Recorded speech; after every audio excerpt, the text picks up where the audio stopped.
here you've shot some very big deer, very big elk. The biggest deer that you shot is the story that a lot of residents know about around here, right? Is that the bigger one, or was the year after the bigger one?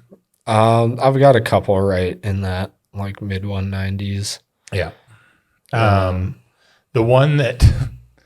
The specific one that I'm thinking of is the one that you had already done your morning hunt, and then you spotted this massive buck from the road, right? Yeah. Okay, tell me that story. Because and for those, there's a lot of people who will listen or download and won't know the full scope of this story. But around here, this story floats around often, and Nick may not hear about it, but I hear about it from a lot of different people being like, did you know this guy shot a 190 buck right out from under me? Like, there were other people hunting this deer, and Nick just happened to have the drop on it. Tell me a little bit of this story.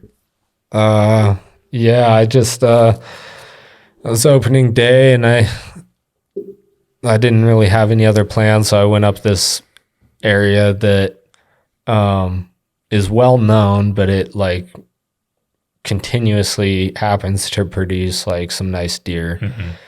Mm-hmm. Every once in a while one gets big enough to get like really nice, but mm-hmm. Watched a couple like 160, 170 points get smoked first thing in the morning by the group. It was a zoo up there. Mm-hmm. People shooting like decent little 4 points, like whatever. I get a phone call, happen to have cell service. And my buddy had shot an elk and needed help packing it out. And I was like, all right, well, I'm deer hunting, but I'll make my way back down to the truck and head your way, So I get back down to my truck and I'm driving out. And at this point, it's like 11 in the morning, mm-hmm. probably. And which is abnormal to see a big deer, first part of the season. Yeah, this is at 11 bizarre. In the morning. So I'm driving out, and there's this big avalanche chute that goes way, way, way up, like 3,000 feet up to the top of this ridge, straight down to the road.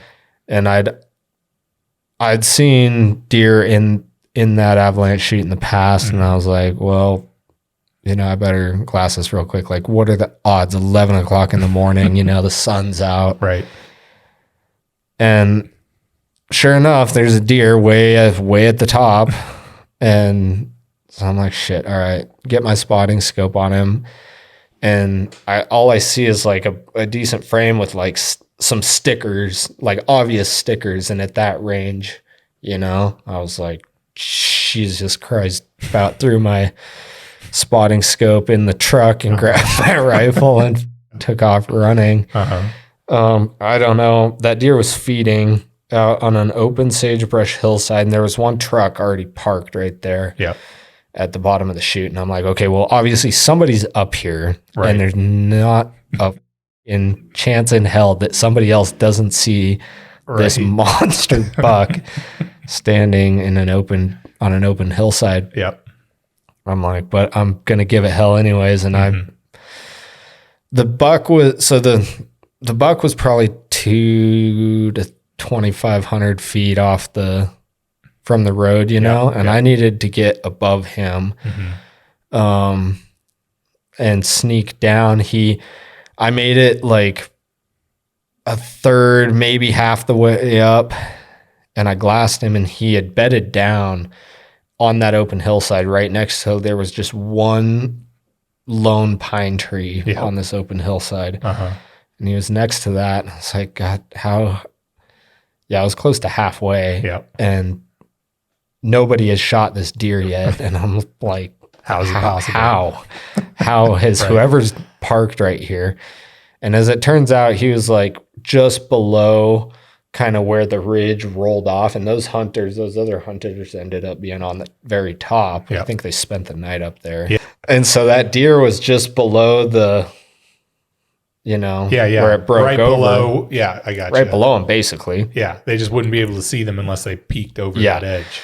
Well, that buck must have been with another buck that fed out where they could see it, because I was like 2/3 of the way up to where I want to be. I'm booking it. This is all within. I ended up, from the time I left my truck to the time I was in position to shoot this buck was like 45 minutes. Yeah, and I'm like 2/3 of the way up there, and I hear boom, gunshot, like right where this buck was, and I'm like, son of a bitch, you know. I'm like, somebody rightfully so. You're dry heaving up the mountain. Yes, absolutely. Someone just shoots it out from under you. Well, I mean, I'm like, if they've been up here that long, they've probably been stalking it, you know, whatever. It's there. Yeah. Whoever sees it at that point. Yeah. But whatever. You were technically the one stealing their buck. I mean, it turns out that they'd seen that buck before. I didn't know this at the time, but you know, anyways, I'm like, damn, bummer, you know? Yeah. Well, all of a sudden this buck comes barreling over the ridge, this little finger ridge, right towards me, and I'm throwing my binoculars up, and it's not the same buck. This buck that's running towards me is like hobbling, wounded. And it like sees me and stops, and then just beds down right on the side of this little finger ridge right in front of me. And I'm like, it's a night, you know, decent, like another 170, 4-point. You know? Yeah, just a 170. No big deal. Compared to the buck he was, you know, probably with, who knows. Anyways, these two hunters come eventually. I'm like standing there for a minute, like, what do I do? This buck bedded down right in front of me. He's not dead, but he's obviously, you know, not doing well. Right. And it's not the buck that and then I'm looking around, and I can't immediately see the buck I was after because of that little finger ridge. And I'm like, did he just go barreling out of here? Anyways, those two hunters come over looking for their deer. They see their deer bedded down right in front of me and finish it off, bedded down. And I just kind of waved to him and boogied up the ridge, got above him, got over to where I wanted to get on that deer, even though I didn't know he was still there. Right. Why would he be after all that? And he was laying right in that bed, right exactly where he was, which that's not the first time I've seen like a big buck do that. Stationary. They're just like, I don't know what just happened, but I'm not moving. Well, I've seen that even with, like, I've been looking across the ridge, especially in the first few days of the season, because it seems like they're trying to figure out what's going on, but they know the safest route for them is to not move. Yeah. Because I've witnessed big bucks, even herds of big bucks, where you're looking across the ridge and you watch hunters go up, and you know that the bucks are there. You're looking at them and they just don't move. They even will bed down and let the hunters pass. As soon as the hunters pass, they start moving again. Yeah. But anyways, continue. Anyways, I got above this buck, and it was like super, super steep. Like up in the alpine, you know, and like pretty much straight up and down shotter. That's what it felt like. Yeah. And long story short, I think it was 125 yards. I shot over his back shooting, you know, pretty much straight down on him. Yep. And saw the dirt explode right over him. And he didn't know where it came from. And he barreled like contour below me instead of away from me, you know? What did it feel like on when you knew you missed? Well, honestly, it was a brand new rifle that I had just sighted in. Yep. You know, maybe a week before I'd shot it. I'd like broken in the barrel and like sighted it in, but it was not the rifle that I was used to shooting, especially in like that sort of awkward position. And well, in the moment too, especially with those types of shots, you want to be familiar with something. Like you get familiar with a certain gun that you shoot, and if you change at the last minute and you're unfamiliar, it's just a tiny little thing that can throw you off. Yeah. I don't know. You know, I wasn't bummed, honestly. I just went into like, I got to do something mode. buckle up, motherfucker. I gotta kill this deer somehow. He's running below me. Yep. And like I couldn't see him because it was like on the ridge that I was on, but I could see him when he came out the other side. Mm-hmm. He stopped for just a minute. Again, super awkward, couldn't range it. Guessed, missed, and he kept running away from me. And then he got on another finger ridge. Mm-hmm.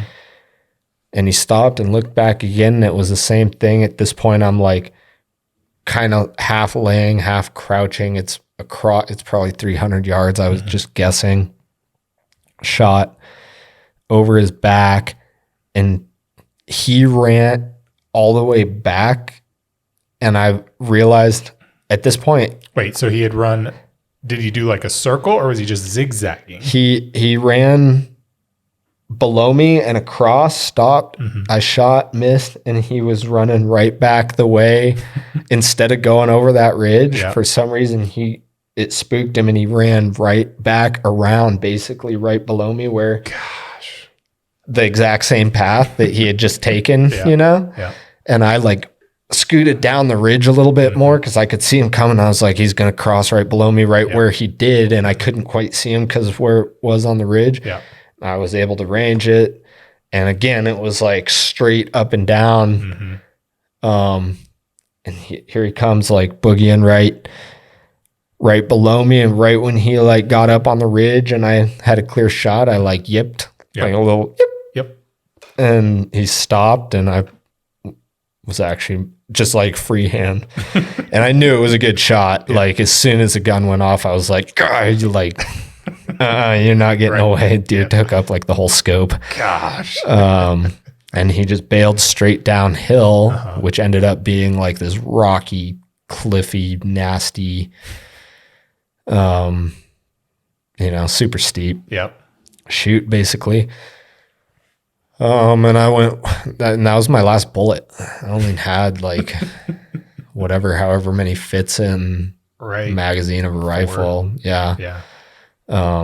And I was like, okay, well, I'm pretty sure that was a good shot, but I don't, I hope he's dead because I'm out of ammo at this point. And he's a big enough deer that you'd have to chase him down and tackle him if it were the case. Oh, God. Wounded. Yeah. And I came down, and as soon as I like broke over the edge where he disappeared, I was like, oh my God, like it's so steep and like there's blood. And I'm like a lot of it. And I'm like, all right, good, you know? And I'm making my way right down the blood trail, and I find his whole antler, his whole left, I can't remember. Yep. I think it was his left side. Giant, huge, like 4-point frame with a bunch of cheaters. Broken off like right at the base. And I'm like, what? And there's no deer in sight. It's just like a red carpet down this like chute, basically.